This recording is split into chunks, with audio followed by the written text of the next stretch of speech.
What if everything you've been taught about love is wrong? Picture this, a quiet porch at sunset, rocking chairs creaking. And there he sits, a 75-year-old man with hands like weathered maps, eyes that have seen decades of joy and heartbreak. He leans forward, and in a voice like gravel and honey whispers, "Son, love isn't what you think it is." For 50 years he's loved the same woman, through arguments, through silence, through life's cruel twists, and now he's about to share the hidden truths most men never learn. The secrets to intimacy that don't fade with age, the mistakes that kill passion without you even noticing. This isn't just another relationship video, this is a wake-up call. Because somewhere out there, a man just like you is staring at his wedding photo, wondering, when did we stop seeing each other? Stay till the end. What you're about to hear, you might just save your relationship before it's too late. Let me tell you about two men, separated by decades, yet bound by the same silent struggle. First, there's Daniel. 75 winters have carved lines into his face like chapters in a book. The locals in that sleepy coastal town don't call him Mr. They call him Papa Joe. Not because he's sweet, but because he tells the truth about love. Raw, unfiltered, like medicine that burns going down, but heals what ails you. For 30 years, he taught high school algebra, but now he teaches something far more complex, the mathematics of marriage, the geometry of a fading spark. And men, broken men, come from hundreds of miles away just to sit at his kitchen table. Now, meet Mark. 55 years old, successful by every outward measure. But tonight he stands in a hallway he's walked 10,000 times, staring at a wedding photo where two bright-eyed kids smile back at him. And the question that haunts him isn't about money or health or retirement. When did we stop talking? When did I love you become something we say instead of something we feel?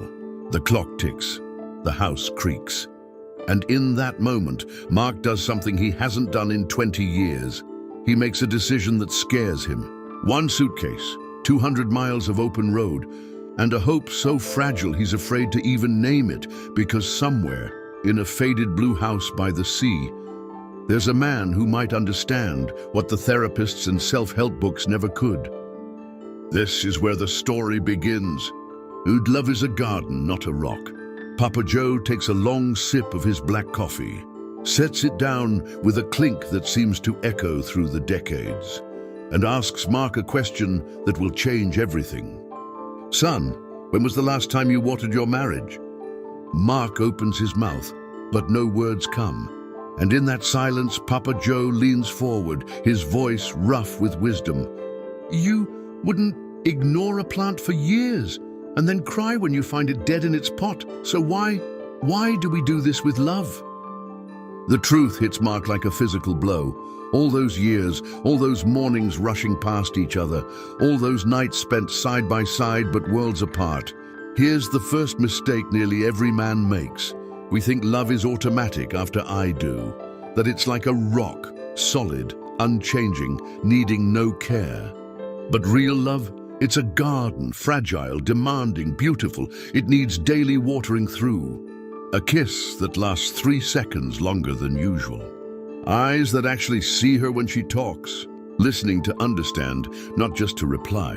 Mark's hands tremble around his coffee cup as he realizes the distance between them didn't happen in a day. It grew in the 1,000 small moments he was too busy to notice. And that is the first lesson that will either break him or save him. Bid you the emotional foreplay most men skip. Papa Joe's chair creaks as he leans in closer, the smell of old books and coffee hanging thick in the air. His voice drops to a gravel whisper, the kind that makes the hairs on Mark's neck stand up. Men think foreplay starts with touch, but for a woman, it starts here, in the mind, in the spaces between words. Mark shifts uncomfortably as Papa Joe asks the question that pierces his armor. When was the last time you asked about her dreams, not just her day? The silence that follows is heavier than the decades-old oak table between them. This is the second tragic mistake, confusing intimacy for routine. Believing that a scheduled Friday date night to show connection, a birthday gift, emotional safety, physical touch without presence, love. Papa Joe's fist slams the table, not in anger, but clarity. You want to reawaken her desire? Move from duty to desire. We'll replace "how was work" with "what made you feel alive today." A trade predictable roses for a single wildflower left on her windshield. Let your goodbye hug linger until you feel her sigh against you. And as Mark's eyes well up, Papa Joe delivers the final blow. Son, women don't want to be touched, they want to be felt. See the invisible wall of routine. The old man's finger traces the water rings on the wooden table, each stain a year of forgotten conversations. His voice comes out weary but wise. You two didn't fall out of love, you just stopped falling in. Mark flinches as Papa Joe paints the picture every married man recognizes. The goodnight kiss that became a peck on the cheek. The shared laundry basket, but never shared dreams. The "how was your day?" asked to the back of a phone screen. And then the truth that hurts.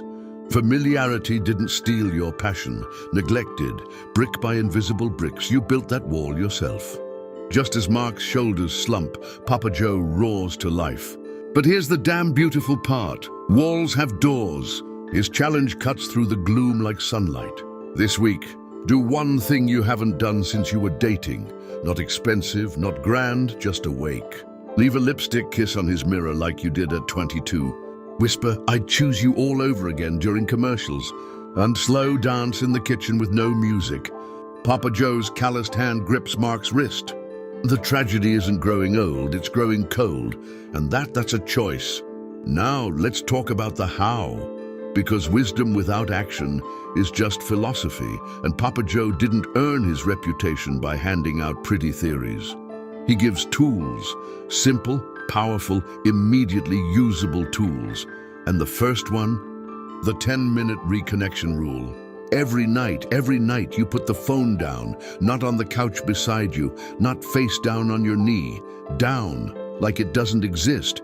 Then you take her hand, not to pull her somewhere, not to make a point, just to hold, and you ask one question, not about the kids, not about bills, not about logistics, but about her. What's something no one asked you about today? When did you feel most yourself this week? What's a memory that's been visiting you lately? And then you listen, not to fix, not to relate, just to know her. 10 minutes, that's all, but done consistently. It rebuilds bridges you didn't even realize were crumbling. Next, the words. Oh, the words. Most men don't realize how much power they're leaving on the table with the same tired scripts. The power of small words. Swap "how was your day?" that empty courtesy for "what made you smile today?" Trade. What do you want for dinner? For if today could end with one perfect moment, what would it be? Replace "you look nice" with "that color makes your eyes come alive." These aren't just better phrases, they're invitations. They tell her, "I see you," not just your role, not just your function, you. And that's the oxygen love breathes. Finally, the touch, and no, not that touch, not yet. Touch without expectation. A hand on her lower back when you pass in the hallway, just because you like how she feels there. A slow thumb across her knuckles while you watch TV, not leading anywhere, just savoring. A shoulder rub that stays a shoulder rub. No agenda, no pressure, just giving. This is how trust is rebuilt. Not in grand gestures, but in these tiny, consistent proofs that you're there. Not just for what she does, but for who she is. 10 minutes, better words, selfless touch, that's it. That's the secret. Not easy, no. It takes discipline, but simple, yes. And possible for any man willing to try. Mark's truck rumbles back into his driveway, the same driveway he's pulled into for 20 years. But tonight he sees it differently. The porch light she always leaves on for him. The chipped paint on the third step he's been meaning to fix. The life they've built and almost lost. Inside, his wife sits curled on the couch, half watching some cooking show. The blue light of the screen flickers across her face. Older now, yes, but still her. Still the girl who once laughed so hard she snorted champagne out her nose on their honeymoon. He doesn't announce himself, doesn't make some grand speech. He just sits beside her, takes her hand, and for the first time in years, he feels it. The callus on her thumb from gardening, the wedding band that's thinned with time, the pulse at her wrist, steady as tides. A tear plops onto their joined hands, hers, and when she finally speaks, it's not some scripted movie line, just 3 whispered words that split him open. You came back? Not to the house, not to the routine, to her. And in that moment, Mark understands what Papa Joe meant. Love isn't about perfection, it's about showing up, even when you're rusty at it, even when it's uncomfortable, even when you've forgotten how. Because here's the secret no one tells you. Love doesn't die, it hibernates. And sometimes all it takes is one honest moment, one real touch to wake it back up. So tell me, did your chest tighten when you heard that? Do you recognize that ache? Then here's your choice. Comment 1 if this hurts because it's true. Comment 2 if you're ready to try just one of Papa Joe's tools tonight. And remember, brother, it's never too late to fall in love again, especially with the one you already have. If this video spoke to you, do 2 things right now. 1, smash that subscribe button, because real love stories deserve to be shared, and we make these videos to help everyone find their way back to each other. 2, ring the notification bell, so you never miss our latest videos on love, relationships, and keeping the spark alive at any age. Your love story matters. Let's keep writing it together. See you in the next video.